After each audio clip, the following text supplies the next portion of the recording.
নাগরিক পরিষেবা বৃদ্ধির লক্ষ্যে বালুরঘাট পুরসভা নতুন নতুন ব্যবহারযোগ্য গাড়ি উদ্বোধন করল এদিন।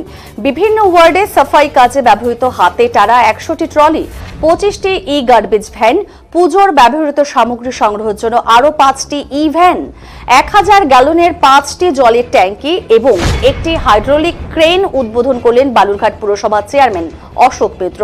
পুরসভার সাফাই পরিষেবা কাজের গতি বাড়াতে এদিন থেকে অতিরিক্ত এই গাড়িগুলি চালু করা হয়। অপরদিকে ডিজাস্টার ম্যানেজমেন্ট এর জন্য ও ভারী সামগ্রী বিভিন্ন বিল্ডিং এ ওঠানো নামানোর কারণে একটি হাইড্রা গাড়ির উদ্বোধনও করা হয় এদিন।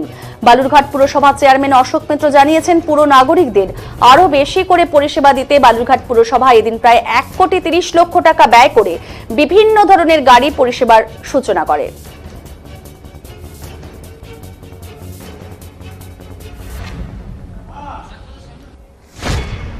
বালুরঘাট পৌরসভার পক্ষ থেকে বালুরঘাট পৌরবাসীকে দ্রুততার সঙ্গে পৌর পরিষেবা, নাগরিক পরিষেবা পৌঁছে দেওয়ার জন্য বদ্ধপরিকর এবং আমরা বালুরঘাট পৌরসভার পক্ষ থেকে আজকে একটা হাইড্রা যেমন বিসর্জন ঘাটে সেটা ব্যবহার হয় এবং পাশাপাশি বিল্ডিং সাইটগুলোতে ডিজাস্টার ম্যানেজমেন্ট টিমের যেখানে একটা বড় গাড়ি বলতে পারেন, এটা বিল্ডিং সাইডে বড় বড় ভারী জিনিসপত্র তোলানো সরানোর জন্য হাইড্রা এবং পাশাপাশি 100টি হ্যান্ড ট্রলি প্রত্যেকটি ওয়ার্ডে আবর্জনা ক্যারি করার ক্ষেত্রে যেটা আমাদের একটু ঘাটতি ছিল সেটাকে আমরা পূরণ করলাম 100টা হ্যান্ড ট্রলি।